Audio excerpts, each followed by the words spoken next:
turuan natin ating isip na ako'y accepted ng Diyos. Tanggap ako ng Diyos. Huwag mo nang hanapin yung validation ng tao. Dahil mapapagod at mapapagod ka. Dahil sa bilis ng panahon, sa mga nangyayari sa ating mga paligid, kailangan rin nating magpahinga. Saan tayo magpapahinga? Magpapahinga tayo sa Diyos. Di ba? Kaya ang ating pamagat ngayon is resting in God's grace. Kaya sino bang gustong magpahinga dito? Di ba lahat tayo? Kailan ba tayo dapat magpahinga? Siyempre, pag napapagod tayo sa trabaho, sa negosyo, sa bawat araw-araw nating ginagawa. Kaya napakasarap mag-relax. Kaya iba nagpupunta sa Airbnb para lang magpahinga. Pero pagdating ng kinabukasan din ulit, sabihin niya, aray, sakit pa rin ang katawan ko, ang emosyon mo, pagod na pagod, mainit pa rin ang ulo mo, sisipain mo uli na naman yung basura sa harapan ng bahay mo. Pati yung asong walang kinalaman, sisipain mo dahil yung emosyon mo, mainit pa rin. Yung katawan mo, galit pa rin, pagod na pagod pa rin. Yun yung sa normal na tao. Sa religion naman, mga relihiyon, paano ka makakapag-rest sa Diyos? Kailangan mo mag-perform. Kailangan mong gawin yung ritual para lang ikaw ay makapagpahinga. Do this. Gagawin mo lahat yun. And then, pagod ka na naman. Pero alam niyo po ba, napakaganda ang sinasabi ng Diyos. Andito, salita ng Diyos. Kakaiba ang rest na ibibigay ng Diyos. Amen po ba? Iba ang pahinga ng nasa biyaya. Naniniwala po ba kayo doon? Amen. Yan ang ating pag-aaralan ngayon. Sa John 6:28 and 29, yung konteksto ho niyan, ang Panginoong Jesus ay nagpakain siya ng 5,000 tao. Tapos, umalis siya, pumunta siya sa Capernaum. Doon, hinanap siya ng mga tao. At ngayon, ang sabi ng Panginoong Jesus, hinahanap niyo ko. Ba't niyo ko hinahanap? Dahil lang saan? Dahil kayo'y nabusog sa tinapay na inyong kinain. Hindi kayo naniniwala sa aking mga himala. Ang ginawa kong mga pagpapagaling, hindi nila hinahanap yun. Hindi sila naniniwala doon. Kung hindi, dahil sila lang ay nabusog, kaya hinahanap ang ating Panginoong Jesus. Basahin niyo yan. Napakaganda. Kaya yung tao nagsabi, tinanong ang Panginoong Jesus, they replied, we want to perform God's work. To what should we do? Sabi ng Panginoong Jesus told them, this is the only work God wants from you. Basahin ho natin sabay-sabay. Believe in the one He has sent. Simple lang po, di ba? Maniwala tayo sa ating Panginoong Hesus. Sa bugtong na anak ng Diyos, kapag naniwala ka sa Panginoong Hesus, sigurado, blessing and favor ay sasayo. Amen. Panampalayataan natin to. Tayo, kip-kipin natin to sa ating puso't isip. Paniwalaan natin. Hindi lang dahil tayo ay malakas ngayon, hindi lang dahil kayo'y pinagpapala sa inyong sariling gawa, dapat nating paniwalaan ng Panginoong Hesus. Lahat ng ating natatanggap ay biyaya na galing sa Kanya. Amen? Makakapag-relax tayo dun. Simple lang talagang sabi ng Panginoong Hesus, walang if, no but. Maniwala lang kayo sa akin. How every believers can experience daily rest in God's grace. Gusto niyo ho ba yan? Tayo mga believers na experience natin araw-araw ang kapahingahan sa biyaya ng Diyos. Amen? Sige, bago natin ipagpatuloy, dahil alam kong excited na kayo, gusto niyo magpahinga, pero huwag kayo matutulog ha, habang nagsasalita ako. Kaya manalangin tayo. Hallelujah. Dakilang Diyos Ama, maraming pong salamat sa oras pong to na kami mag-aaral ng iyong salita. Salamat dahil totoo nga po, Panginoon, ang kapahingahan ay nasa inyo. Kaya sa oras pong to, marami kang revelation ay pagkakaloob sa amin. Kaya aming binubuksan ang aming puso, ang aming isip. Salamat, Banal na Espiritu Santo. Ang paghahari ay laging sumasa amin. Hindi nyo kami iniiwan ni pinababayaan. Salamat po, O God, dahil marami kang revelation ay pagkakaloob sa amin at sa bawat isang andito. Salamat po, in Jesus' name, Amen. Resting in daily in grace, a promise from every Christian. Number 1, receive the finished work of Christ. Kailangan natin, i-receive natin, paniwalaan natin yung tinapos na gawa ng ating Panginoong Hesus. Righteousness apart from works. Yan. This is imputed righteousness, not earned. We stand justified before God. Righteousness is a gift from God. Ibig sabihin, regalo ang pagiging matuwid natin sa harapan ng Diyos. Hindi natin to in-earn. Romans 3:22a. This righteousness is given through faith in Jesus Christ to all who believe. Sino po ang mga believers dito ni Kristo? Pakita sa kamay. Amen. Ang ating pagiging righteous, ito'y regalo. Kaya pagiging matuwid natin sa harapan ng Diyos, regalo to. Hindi natin to na-earn dahil tayo ay mabait. Meron tayong mga ginagawang kabutihan sa kapwa. Ito'y regalo sa atin ng Panginoong Hesus. Hindi natin to nakuha kung saan paman. Kung hindi talaga sa pag-ibig ng ating Panginoong Hesus. Eternal redemption and forgiveness. No more yearly sacrifices. Forgiveness is complete, not conditional. Kasi, alam niyo po ba, nung Old Testament, ang mga Hudyo, bago sila makuha nila yung forgiveness o pagpapala, kailangan nilang mag-sacrifice ng animal. I-offer nila yung blood noon para sila'y patawarin ng Diyos. Pero ngayon, sa New Covenant, ang naging offering ay walang iba kundi ang ating Panginoong Hesus para sa forgiveness natin, sa ating redemption. Amen? Siya yung namatay sa krus ng Kalbaryo para tayo patawarin. Yung kanyang dugo na tumigis sa krus ng Kalbaryo, yun ang naglinis sa atin. Yung kanyang mga sugat na tinanggap niya, ay naging para sa atin, para tayo maging malakas, tayo maging malusog, ang ating pangangatawan ay magiging malakas. Amen? Lahat yun, tinanggap ng Panginoong Hesus. Kapalit ng kaginhawaan natin. Tayo'y na-redeem doon. Ang pinakamalaga doon, yung redemption natin. Na tayo'y makasalanan, tayo'y kanyang nilinis, tayo'y kanyang ginawa niya tayong matuwid sa harapan ng Diyos. Amen? Hebrews 9:12. With His own blood, not the blood of goats and calves. Isipin nyo dati, dugo ng mga hayop ang ino-offer.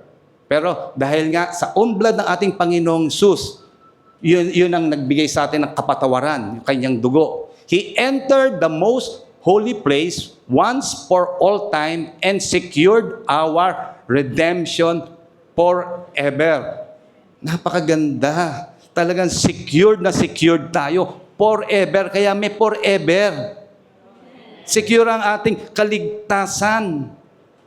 Hindi na tayo dapat mag-alinlangan. Huwag na tayong magduda. Sabi nga dyan, isang beses lang ginawa ng Panginoong Hesus ang pagtubos sa atin. At hindi na mauulit yun. Dahil pagbalik niya, yung kanyang mga anak tayo, ira-rapture na, kasama na natin siya. Dahil tayo'y na-redeem na. Amen po ba? Kaya hanggat buhay ang ating Panginoong Hesus, katabi siya ng Diyos Ama, tayo ay safe, secure. Amen. Pwede po ba natin palakpakan nating Diyos? Sabi mo sa katabi mo, save ka. Oh, ha? Isipin nyo, paano ka hindi magre-resyan? Meron ka ng security. Di ba? Nakasecured ka talaga sa Panginoong Hesus. Ano man ang nangyayari, secured ka. Sonship and inheritance. we receive identity, intimacy, and authority. Not just pardon, but position. Nung tinanggap natin ang pagiging anak ng Diyos, di ba? Secured na tayo. Secured na tayo. Hindi lang kapatawaran ang binigay ng Diyos, pati position bilang anak ng Diyos. Kasi kung nasa ng Panginoong Hesus, andun ka rin. Yun din ang posisyon mo. Diba? Binigyan ka ng posisyon ng Diyos. Pinatawad ka na, binigyan ka ng posisyon pa ng Diyos. May naghihintay sa iyo sa langit. Amen? Amen. Tingnan nyo nga, ito nga, maano ko lang kanina lang, naalala ko kasi merong isang senador, sabi niya, tinanong siya, nakulong ka na? Sabi, tinanong niya rin isang senador, opo, nakulong din ako. Di naman matatago, alam niyo naman yun di ba? Tinanong nung senador na nakakulong, tinanong niya rin yung senador na nakakulong. Oo, kasi sabi ko, pansin ko lang, ang lahat ng mga senador nakukulong Oo, totoo yun. Ano lang, gusto ko lang sinasabi ko lang Isipin nyo, nakulong, meron pa siyang posisyon. Paano pa tayong mga anak ng Diyos? Amen? Nakuha niyo po ba? Isipin mo, binigyan tayo ng posisyon, meron tayong authority. Kaya meron kayong authority. Kung meron kayong sakit, yung authority ng Panginoong Hesus, sabi niya, I declare in the name of Jesus, ikaw sakit, kung anong sakit yan, I rebuke you in the name of Jesus. Ikaw kahirapan, in the name of Jesus, alis ka sa buhay ko. Amen. You have the authority.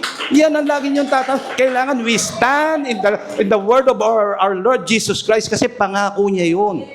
Amen. Yung senador, sinabi, pamilira, ikaw nakulong, pero meron na siyang posisyon.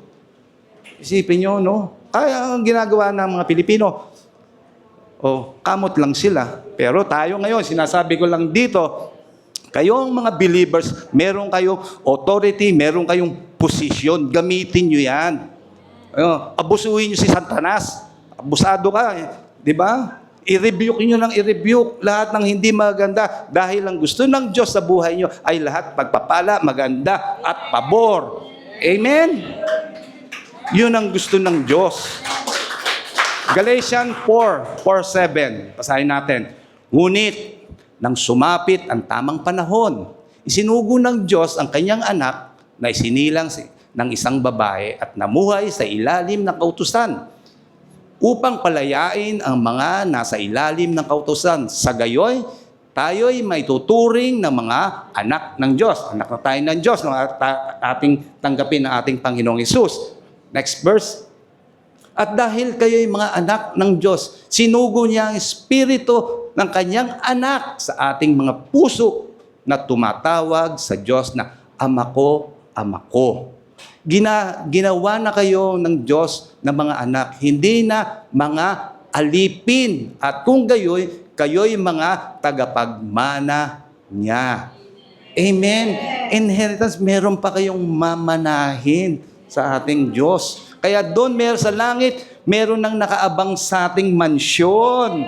Amen. Hallelujah. Kaya magpantay man ang ating paa, alam natin na merong naghihintay na mas maganda at blessed na buhay na kasama natin forever ang ating Diyos na buhay. Hallelujah. Thank you, Jesus. Diba, napakaganda. Talaga makakapag-rest ka sa Kanya. Habang natin binabasa natin, napapakinggan natin ang mga salitang to. Walang iba tayong tinataas sa pulpitong to kung hindi ang biyaya lang ng Panginoong Hesus. Access to God's presence. The veil is torn.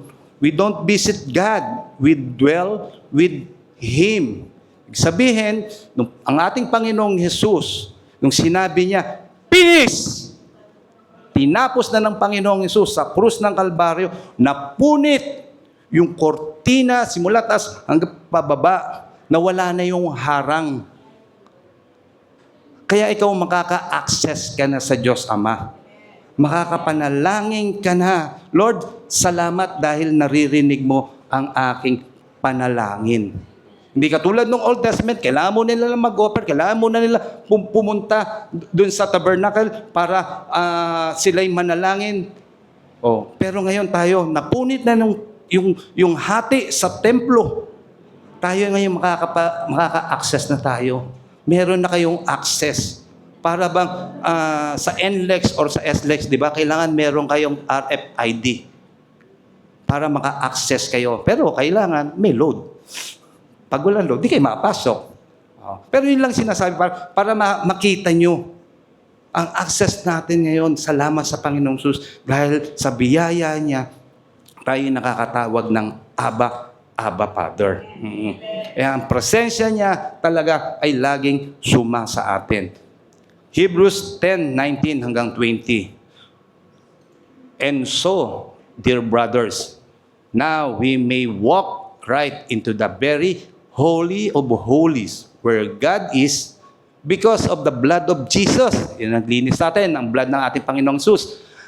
This is fresh new life. Amen. Life-giving way that Christ has opened up for us by tearing the curtain, His human body. So let us into the holy presence of God. Diba? Makaka-access na tayo sa Kanya. Wala na tayong dapat pang pagdaanan. Kung sinong Poncio Pilato. Kung hindi, ikaw na mismo. Ikaw na mismo. Talagang relationship ang gusto ng Diyos sa atin. Ikaw at ang Diyos nag-uusap, tawag dito, nagkakaroon kayo ng pag-uusap lagi, araw-araw. Nananalangin tayo. Amen. The dwelling of the Holy Spirit. John 14:16 and 17 at saka yung Acts 2:38. Ang sinabi diyan, the Spirit is our seal, guide, and comforter. We receive the divine empowerment to live out the grace we've been given. Dahil sa sakripisyo ng ating Panginoong Hesus, lagi natin siyang kasama. Kasama natin sa born-again spirit natin. Siya'y nananahan dito sa ating born-again spirit. Di ba? Nabigyan niya tayo talaga ng access na siya'y andito na, siya'y nakikipag-usap na lagi. Siya'y dahil tumitira na sa ating buhay, sa ating puso. Siya ang nag-guide sa atin. Kaya alam nyo, pag minsan may mali kayong nagagawa, parang hindi kaaya-aya to sa Diyos. Hindi mo na gagawin yon. Hindi katulad dati, sige ka lang ng sige. Walang nag-guide sa'yo. Sige, gawin mo na yan. Kahit mali, gagawin mo. Hindi ka na nagdadalawang isip. Pero ngayon, nagdadalawang isip pa talaga, mali ito Hindi ko nabibigyan ng kaluguran ng Diyos. Kasi nga, yung Holy Spirit na nasa iyo at ikaw righteous ka na, hindi mo na gagawin yun.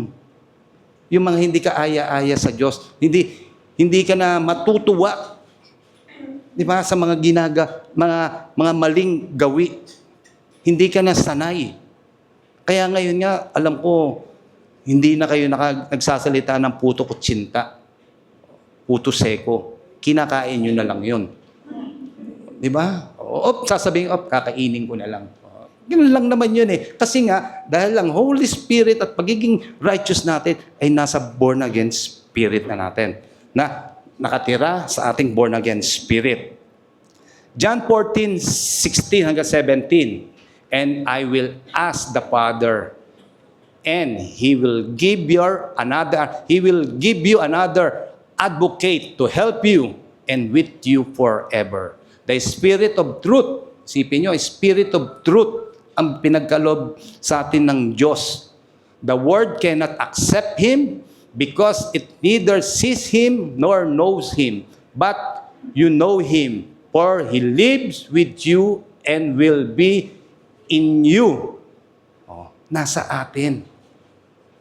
Binigay yung Spirit of truth. Nasa ating born-again spirit.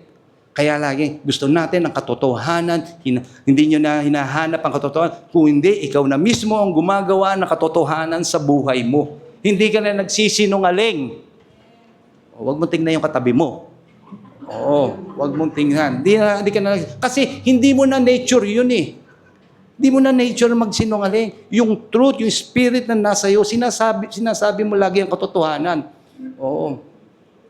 Sabi mo Sister, ang lakas mo kumain, may kanin ka sa pisngi. Di ba? Dati mahiyak, may kanin ka sa kabilang pisngi, sa kabila, ulam. Sinasabi mo na, direct to the point na kaagad. Pero tingnan nyo to Tingnan nyo to. Ang mga makamundong dito sa mundong to, or sa mga makamundong tao, sabi niya, he cannot accept him. Hindi nila, ayaw nilang i-accept ang banal na Espiritu Santo. Kasi yung Espiritu sa kanila, Espiritu ng kasinungalingan. Ayaw nilang maniwala. Ayan the world cannot accept him. Kasi ayaw ng mundo yan eh. Ang tao rin na makamundo, ayaw niya ng katotohanan. Ayaw niya, gusto niya lagi, puro kasinungalingan. Hindi, ang nilagay ko diyan file sheet sa yan, para hindi bumagsak yan, at hindi magbaha diyan. 10 feet. 10 inches lang pala yung nilagay nila para sa drain na yun. Di ba? Kasi pag sinabi nila yung totoo, wala silang kickback, kaya magsisinungaling sila. Di ba? Titipirin nila yung gagawin nila. Ganun lang yun. Ayaw ng mundo. Pero tayo mga believer, ang Spirit na sa atin ay katotohanan. Amen? Sa mundo kasi ito, ang gusto ng mga makamundo, to see is to believe. Pero sa Diyos, believe and you will see. Amen? Palakpakan po natin ating Diyos na buhay. Freedom from condemnation. We receive the peace of conscience and freedom from guilt and shame. Romans 8:1, sabi yan, therefore, there is now no condemnation for those who are in Christ. Tayong na kay Kristo ngayon, di ba? Hindi na tayo ko-condemn ng Diyos. Hindi na tayo sasabihan ng, ikaw, ibig sabihin, may tawag doon, yung parang insultuhin ka pa. Mga tao lang naman ang gumagawa, pero ang Diyos kakalimutan niya, I will not remember your sin no more. Tama ba sa English ko yun? Kita mo? Sabi niya, hindi ko na aalalahanin ang iyong kasalanan. Ang tao na lang ang nagko-condemn sa'yo, kukonsensyahin ka pa. Di ba? Ayan, ikaw kasi, ganyan ang ginawa mo. Si Satan, lalo niya, yan ang mahilig mag-condemn. Bumubulong sa'yo. Hindi ka umatin nung linggo. Yan, kaya nadapa ka. Diba? I-condemn ka. Tapos, sasabihin ka pa pag ang dami mo. Yung mga nagawang pagtulong sa'yo, magiging utang na loob. Inailabas na niya. Dapat utang na labas yun. Hindi utang na loob. Kasi pinalabas na niya eh. Hindi, ganun lang. Yun yung tao. Ganun ang thinking ng tao. Pero ang Diyos, napakalinaw niyan. Sinabi niya, there is now no condemnation. Amen? Napakabuti ng Diyos. Rest from striving. We rest because the work is finished. Tama na yung ating pagpupursige. Yung todo effort para maging tanggap tayo sa Diyos. Para tayo maging maganda sa harapan ng Diyos. Yun lang ang thinking mo. Pero sa totoo lang, tinanggap ka na ng Diyos. Dahil tinapos na ng Panginoong Yesus sa krus ng Kalbaryo, ang lahat, wala nang natira sa atin. Kinuha niya, sinipsip ng kanyang dugo ang katawan. Ang lahat ng kakahiyan natin, lahat ng kasalanan natin, lahat ng kahirapan natin, tinapos na. Kaya nga, dapat ang nasa isip natin, lagi natin, turuan natin ating isip na talagang ako'y accepted ng Diyos. Tanggap ako ng Diyos. Kasi pag ang tao, isipin nyo, hindi niya naiisip yun na siya'y tanggap na ng Diyos. Marami siyang iniisip at marami siyang hinihingi. Titingnan niya lagi, ako ba? Accepted ba ako sa paningin ng tao? Maghihingi siya ng validation. Kailangan meron siyang binabalidate niya lahat ng kanyang mga ginagawa. Tama ba itong ginawa ko? Kasi mabait naman ako eh. Kaya ako nagawa yun eh. Tama ba, sis? Puro sis na lang, no? Tama ba, brother, yung ginawa ko? Hinihintay mo yung validation ng tao. Pero dapat, lagi mong isipin na ikaw ay accepted na sa Diyos. Yung ginawa mo yan dahil sa biyaya ng Diyos, naging mabait ka dahil sa biyaya ng Diyos. Huwag mo nang hanapin yung validation ng tao. Amen? Dahil mapapagod at mapapagod ka. Bawat isa. O ngayon, sasabihin ko, ganda ba nung preach ko? Hintayin ko yung validation nyo. Alam ko ang Diyos ang mangungusap sa inyo. Di ba? Hindi ko na kailangan hanapin yung validation ng bawat isa. Ang galing-galing mong mag-preach. Kaya alam nyo, doon nagkakaroon ng problema eh. Pag sobrang galing, magaling naman yung mga nagpipreach. Kaso pag lumobo yung ulo nila, para silang lobo nga, umaangat sila sa lupa. Sila na yung magaling, parang sila na lagi yung tama. Kasi nahanap nila yung validation ng tao. Pero kung alam mo ikaw ay accepted ka ng Lord, diba? Yung ginawa mo to dahil natanggap mo ang biyaya ng Diyos, yung pag-ibig niya. Diba? Relax na relax ka. Amen. Dapat ganun tayo. Gumagawa tayo ng normal dahil kasama natin ang ating Panginoong Hesus, kasama natin banal na Espiritu Santo. Normal yun. Ang buhay natin, payapang-payapa. Ephesians 1:6, you are already accepted in the beloved.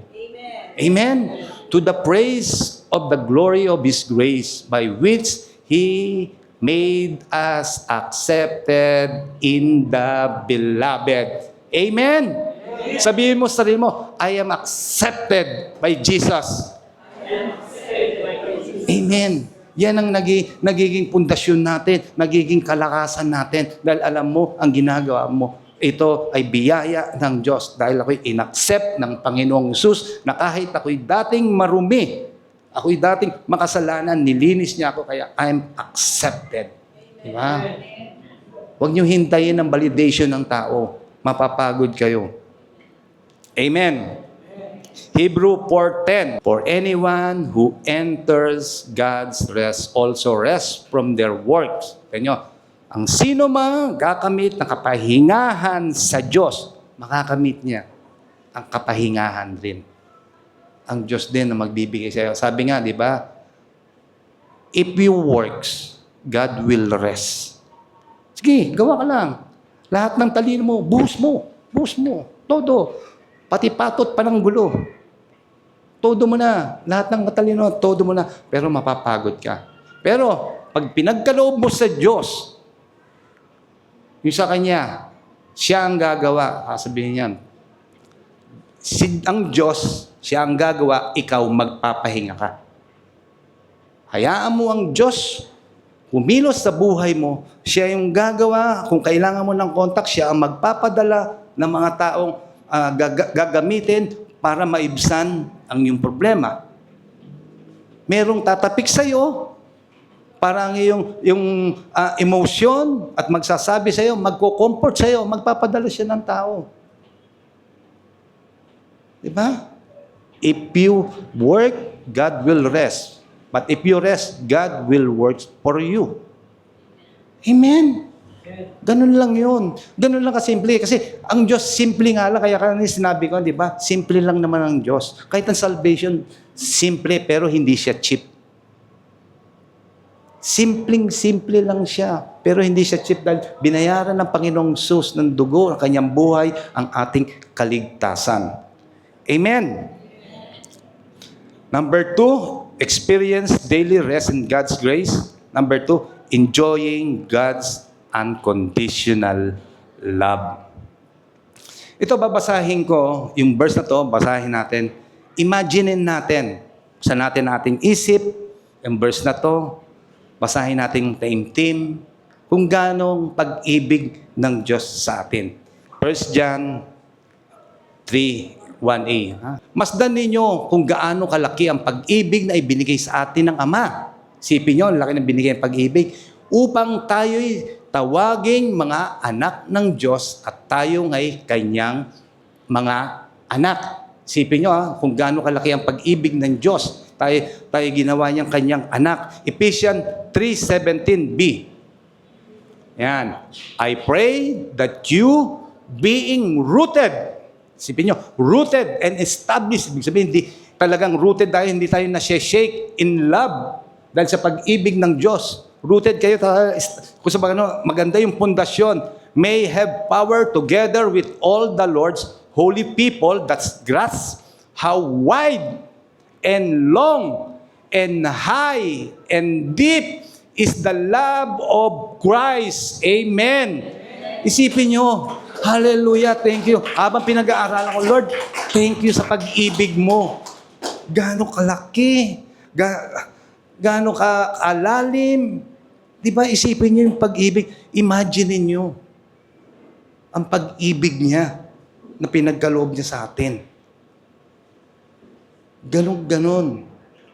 Ang pag-ibig ng Diyos, hindi siya nagmamaliw sa atin. Tama ang ginawa. Sabi, siya'y namatay sa krus ng Kalbaryo. Tama itong gagawin ko para sa inyo to. Diba? Pwede naman niyang hindi gawin. Pero dahil nga sa pag-ibig sa atin, ginawa niya siya'y mamatay sa krus ng Kalbaryo. Siya'y mahirapan. Diba? Grabe, how wide and long and high and deep is the love of Christ. Ano ba naman hindi mo masasabing, Lord, thank you talaga sa pag-ibig mo. Wala na akong masasabi. Kung hindi, salamat. Salamat, Panginoong Jesus. When did God love us? Kailan kaya yon? Romans 5:8. Tingnan nyo. But God demonstrates His own love toward us in that sabi niya, while we were still, Christ died for us. Yung kahit tayo makasalanan pa, 2,000 years ago, hindi pa tayo pinapanganak, ang Panginoong Hesus ay namatay para sa atin. Para ito'y matanggap natin, ang kaligtasan, ang biyaya ng Diyos. Pero na ba dito nabuhay 2,000 years? Pero tingnan nyo, wala pa. Pero ang Panginoong Hesus namatay. Hindi pa tayo pinanganak. Tayo makasalanan na. Alam na niya. Dahil sa sobrang pagmamahal niya sa atin. Paano ba naman gagawin natin? Kundi, thank you na lang, Lord. Thank you. Thank you sa pag-ibig mo. Wala na akong masasabi pa, no if, no but. Thank you, Lord. Sabay lulod tayo. Amen. Number 3, experience daily rest in God's grace by surrendering to the shepherd leading. Kailangan natin surrender ang ating sarili sa ating shepherd. John 10:11, and then tatalon tayo sa 27, sabi diyan, I am the good shepherd. Sinong shepherd natin? Si Jesus, ang ating Panginoong Hesus. My sheep hear my voice and know them and they follow me. Tayo yung mga tupa. Tayo yung mga tupa. Dapat naririnig natin ang salita ng Diyos, yung shepherd natin. Dahil ang mga tupa ay nakikinig sa boses ng pastol. Pastol na tagapag-alaga. Inaalagaan tayo ng Panginoong Hesus. Kaya, dahil ngayon, alam natin ang boses ng Panginoong Hesus, sinusunod natin yung boses niya. Dahil naman, ang shepherd, alam ng shepherd kung saan dapat ilagay yung kanyang mga tupa. Inilalagay niya sa maganda, hindi sa panganib, kung hindi sa magandang lugar. Sumusunod tayo sa boses ng Panginoong Hesus. Kaya huwag kayong makikinig kung kani-kaninong boses. Oo. Sa mga marites, huwag kayong makikinig. Oo. Kailangan i-validate nyo. Kaya nagkakaproblema eh. Oh, sorry sa pangalan marites tuloy. Oh, meron ba rito? Wala naman, no? Oo.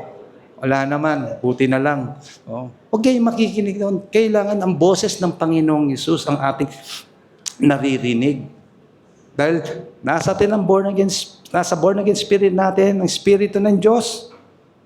Alam natin, makikilala natin ang boses ng Diyos. Kaya ikaw, susunod ka. Susunod ka sa pinagagawa ng Panginoon.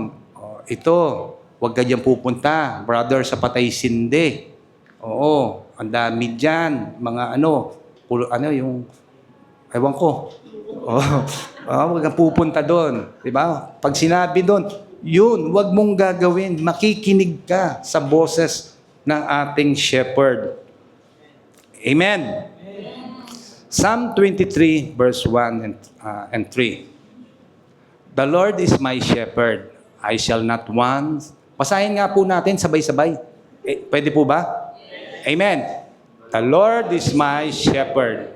I shall not want. He makes me lie down in green pasture. He leads me beside the still waters. He restores my soul. He leads me in the path of righteousness for His name's sake. Amen. Yung ating siyam na linggo, yung ating pinag-aralan, yung Psalm 91 ay napakaganda. Amen po ba? Talagang meron tayong napulot. Talagang meron ni-reveal sa atin ng Diyos yung doon sa Psalm 91. Kaya talagang sabi ko, Lord, napakaganda nun. Pati itong Psalm, kasi pag yun, Psalm 91, yan din ang kasunod, Psalm 23. Amen? Kaya maraming salamat sa ating pastora na nagturo ng siyam na linggo. Pwede po ba natin palakpakan natin, Diyos? Ha? Na-bless po ba kayo doon? Amen. Talagang lalo tayong nagiging kalakasan natin yung Psalm 91 pag napag-aaralan natin. And then, sabi nga, nakabisado nyo na ba? Hindi pa. Okay lang. Oo, basta at least alam nyo yung thought ng Psalm 91. Amen? Oh. Yan, ganyan. Ito rin dati napag-aralan natin. Kaya bakit ko binalik yung Psalm 23 verse 1 and 3? Okay? Kasi ang Diyos, ang gusto niya sa atin, sa buhay natin, di ba? Pinagpala ng lubusan. Ang buhay natin ay kaaya-aya. Meron tayong peace of mind. Meron tayong kaginhawaan. Kasi ilalagay ka ng Diyos kung saan ka magta-thrive or saan ka lalago. Di ba sabi nga yan, saan niya dadalhin? Sa green pasture. Kaya pag ikaw, alam ng Diyos kung saan kanya ilalagay, wag lang matigas ang ulo mo. Diba? Wag kang, itong gusto ko Oo. Gusto ko maging engineer. Hindi mo alam 1+1 Diba? Mag-i-engineer ka. Magaling ka mag-drawing. Doon ka mag-drawing ka. Kung saan kanila, wag mong ipilit. Wag mong ipilit. Kasi kailangan, sabi nga, pakinggan mo ang salita ng Diyos. Doon kanya ilalagay, I will lie down you in green pasture. He leads me beside the still water. Pagpapalain ka niya. Doon kanya idadala. Hayaan mo ang Diyos. Sasabihin mo lang, thank you Lord. Pag doon, dati, di sa guni-guni mo. Hindi mo inakala yan. Maniwala ka sa akin. Oo. Ano lang dapat mo sabi? Thank you Lord, biyaya mo to. Amen. Kahit nga na naginip ka, hindi Hindi mo talaga makikita Pero ngayon, inaangat ka ng Diyos. Dahil nakikinig ka sa Kanya, di ba? Siyang naglalagay sa iyo sa tamang daanan. No. Doon kanya pinagpapala, doon kanya gagawin, yung mga talent mo, doon mo mailalabas. Amen? Nga lang sabi ko, talagang wag lang maging matigas ang ulo natin. Sumunod tayo sa ating Diyos, makinig tayo sa Kanyang boses kung ano yung nililid niya sa atin. Tama? Kung ikaw dito, mag-lead ka sa church, di ba? Magaling ka mag-gitara. Oh. Pero pinipilit mo, singer ka. Huwag naman ganon. Dapat kung saan ka, alam mo na magaling doon ka at sabihin mo, Lord, dito mo ako lalong pagpalain sa gantong bagay. Amen? Kaya pagpapalain ka ng Diyos, pero may kailangan ka siyempre isurrender sa Diyos. Meron ka dapat na ibibigay sa atin, isusurrender mo sa Kanya. Kaya, what is God asking you to surrender? Ano kaya yun? To be continued. Next week, malalaman nyo kung ano yung dapat isurrender natin sa Diyos. Amen? Amen. Pwede po ba natin palakpakan ng Diyos? Hallelujah. Thank you, Lord Jesus. Hindi pa po ako tapos. Nagsisimula pa lang ako. Oo. Kasi kailangan natin, meron tayong beloved walk. Ano ba naman yung tinuro ko sa inyo, mga salita ng Diyos, kailangan natin, siyempre, gawin sa buhay natin. i-apply natin ang ating mga napag-aaralan. Hindi lang natin nilalagay dito kasi mahirap pag lagi mo lang nilalagay dito sa utak. Oo. Kung mapupuno ang utak mo, lolobo yan, aangat ka, lilipad ka na. Boom!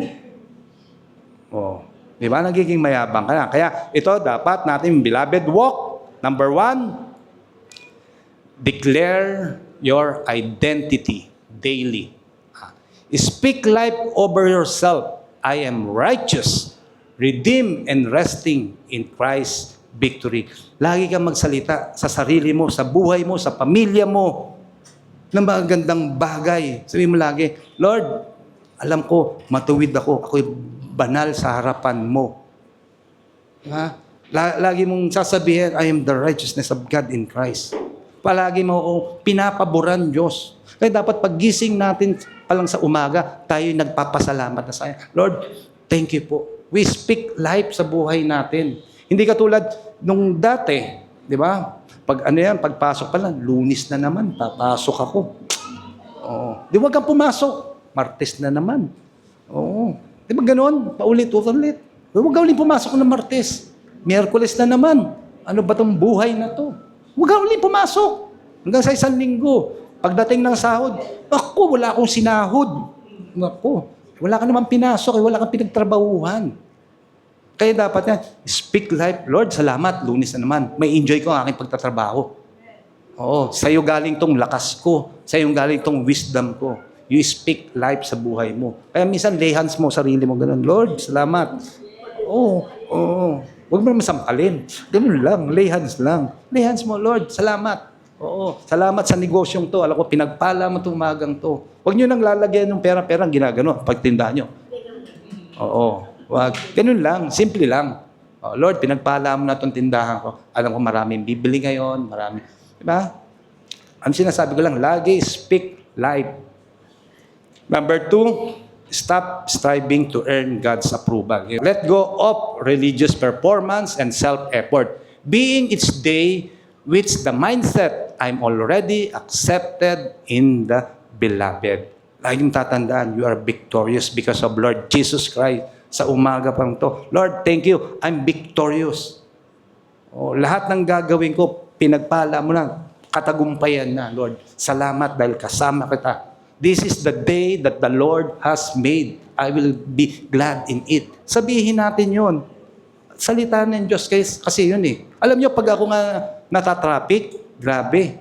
Sabi, I am blessed. I am blessed. Umuusad naman siya, unti-unti. At least, kahit unti-unti, umuusad. Diba? Umiiksi yung hihintay mo kaysa yung andun ka. Nare-remind mo lang na lagi talagang yung pagmamahal mo sa Diyos, andun. Amen? Number 3, celebrate your sonship. Yan. Kaya kailangan nating i-enjoy yung ating pagiging anak ng Diyos. Di ba? Ang mag-ama, laging nag-uusap, ang pamilya, kailangan ganun. Kasi pag nagpe-pray tayo, Lord, thank you, Abba, Father. Ganun lagi mo sa, thank you, Daddy God, thank you, Tatay, dahil alam kong kasama kita. Sa lahat ng aking gagawin.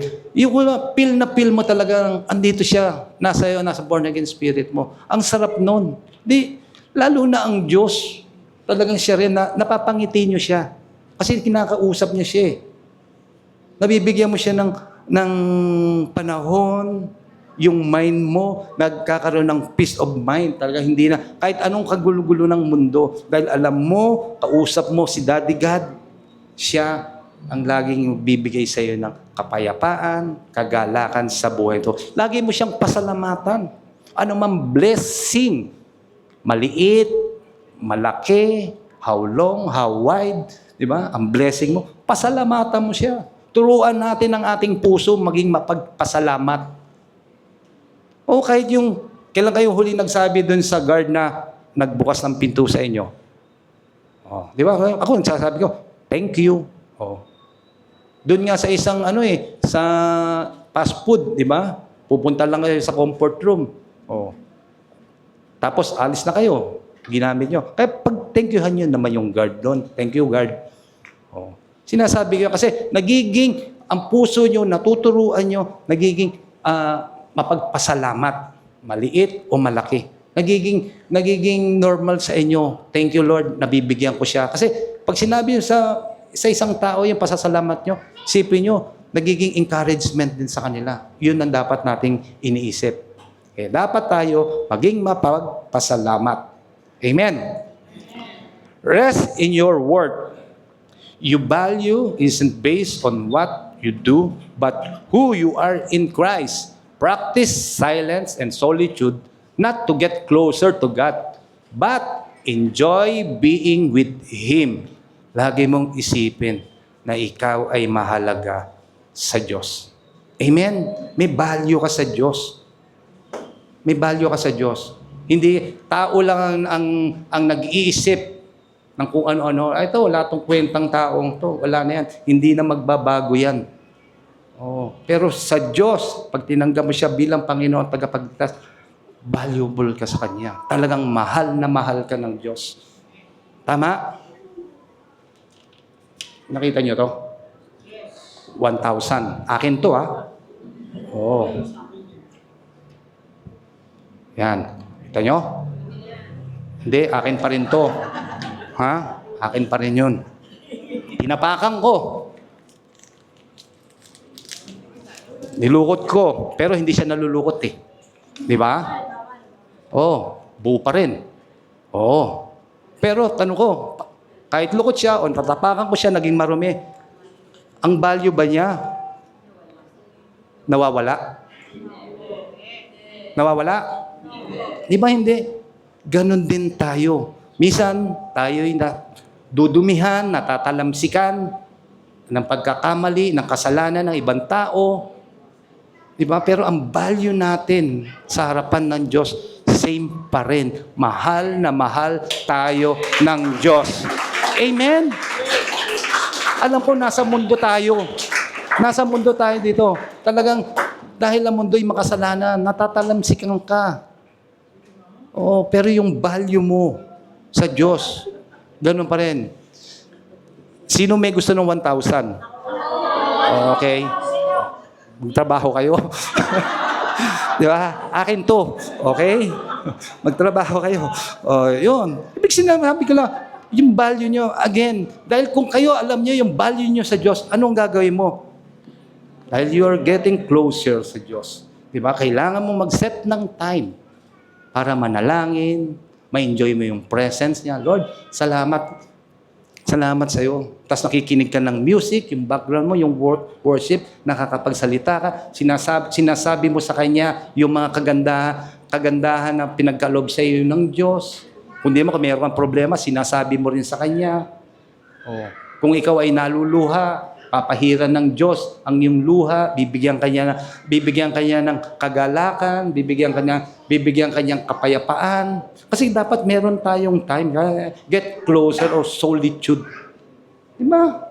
Parang sa atin, sa mga anak rin natin, sa pamilya natin, may time tayo, nagbabanding tayo. Kami mag-asawa, may time kami, kumakain kami sa labas, nag-uusap kami, sabihin niya, di na naman ako nakapaghugas. Naiwan ko yun. Hayaan mo lang doon yung mga plato. Hayaan nyo yung mga anak natin ang maghuhugas yan.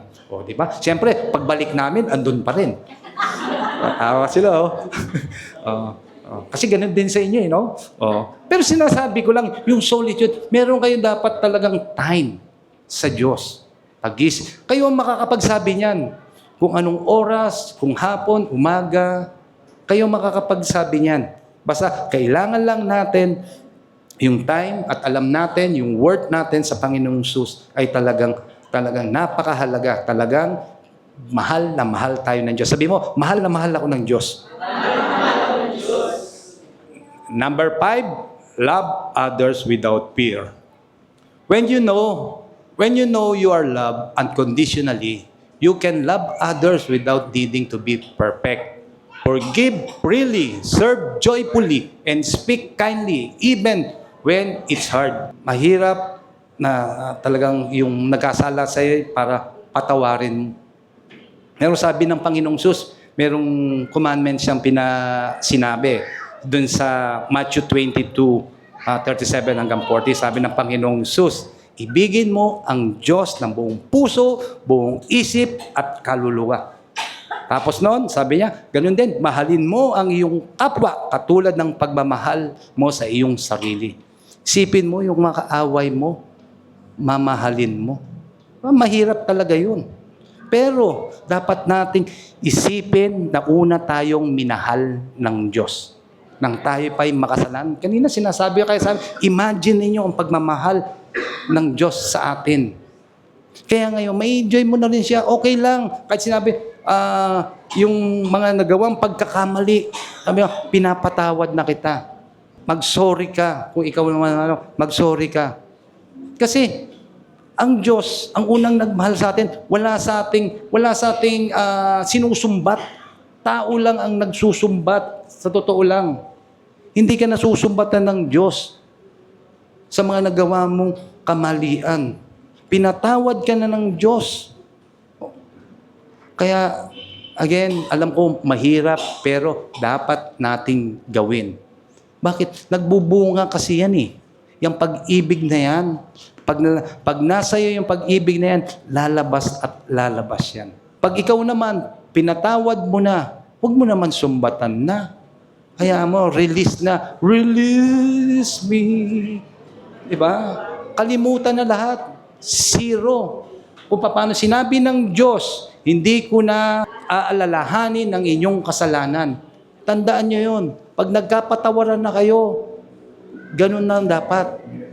Huwag nyo nang isipin na sinasabi, hindi, may peklat pa eh. Pumili ka ng Cebu de Macho para maalis yung peklat. Hindi kayo makaka-move on yan kung laging ganyan. Diba? Dapat kalimutan na natin, magpatawad tayo sa isa't isa.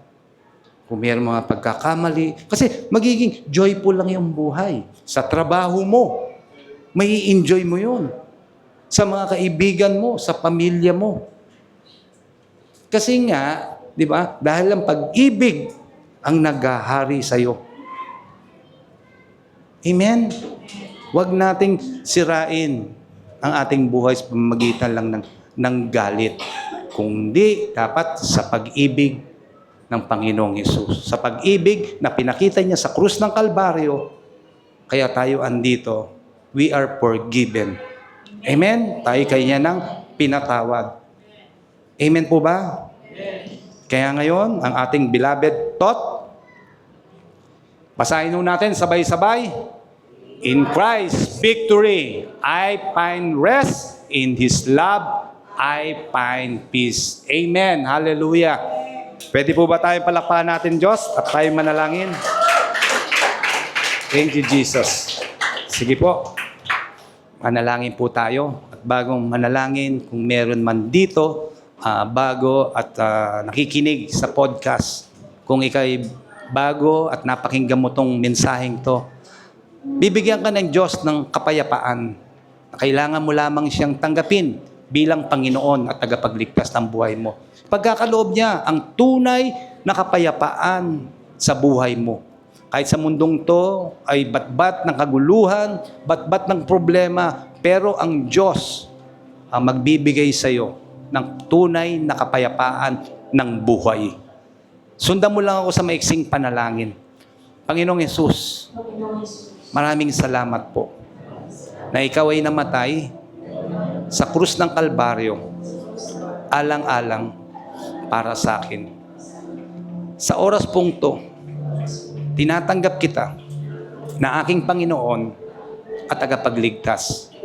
Kayo na po ang maghari sa aking buhay. Isulat niyo po ang aking pangalan sa aklat ng buhay.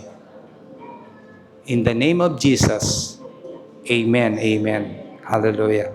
Sige po, tayo po tumayot, manalangin. Hallelujah. Dakilang Diyos Ama, maraming salamat po sa iyong mga salita na aming napakinggan. Tunay nga po, ang tunay na kapayapaan ay nasa iyo lamang. Hindi sa aming kakayahan, hindi sa aming katalinuhan, kung hindi sa inyo nanggagaling to, Panginoon. Kayo ang unang umibig sa amin. Pinakita mo to sa krus ng Kalbaryo, O God. Kung gaano kalaki ang iyong pag-ibig. Tinanggap mo lahat ang pasakit, alang-alang para sa amin. Kaya Panginoong Hesus, salamat na hindi nagmamaliw ang iyong pag-ibig. Thank you, Lord Jesus, for your love. Salamat dahil ang tunay na kapahingahan ng aming buhay ay nasa inyo lamang, Panginoong Hesus. Hindi dito sa mundong to. Dahil itong mundong to ay batbat ng kagaluhan, kasalanan, Panginoong Hesus. Pero dahil sa iyo, O Diyos, kami nakatanggap na tunay na kapahingahan. Salamat po. Kaya sa oras pong to, O Diyos, anuman ang aming mga nasa isip, O Diyos, ng aking mga kapatiran na to, anuman ang kanilang problema, O Diyos, in the name of Jesus, Lord, kayo po ang gagawa at lulutas, Panginoong Hesus, ng kanilang mga naising mga problema, O Diyos. Hindi ko alam, pinansyal, kasakitan man, o anumang mga bagay, pero alam po namin, O Diyos, it is finished. Sinabi mo yan, Panginoon, tapos na, tinapos mo na lahat, O Diyos. Sinagot mo na lahat, Panginoon, ang aming problema. Kinuha mo na, Panginoon, Lord, ang aming kasakitan, anuman ang aming mga kabigatan sa krus ng Kalbaryo. Kaya dapat lamang namin, Panginoon, paniwalaan at panampalatayaan, Panginoon, na tinugod mo na ang kasagutan sa aming problema, sa kanilang mga problema, O Diyos. Salamat dahil ikaw ay tapat at mabuti. Thank you, Lord Jesus. Hallelujah. Thank you, Lord Jesus. Oh God, salamat, Panginoon, sa kagalingan na tinamo na aking kapatiran na andito, kung ano man yun, Panginoon. In the name of Jesus, I speak healing right now. Sa kanilang negosyo, I speak provision in the name of Jesus. Sa mga estudyante, sa mga tao, I speak wisdom sa buong isang linggo na kanilang gagawin, Lord. Ang iyong karunungan ay isa sa kanila.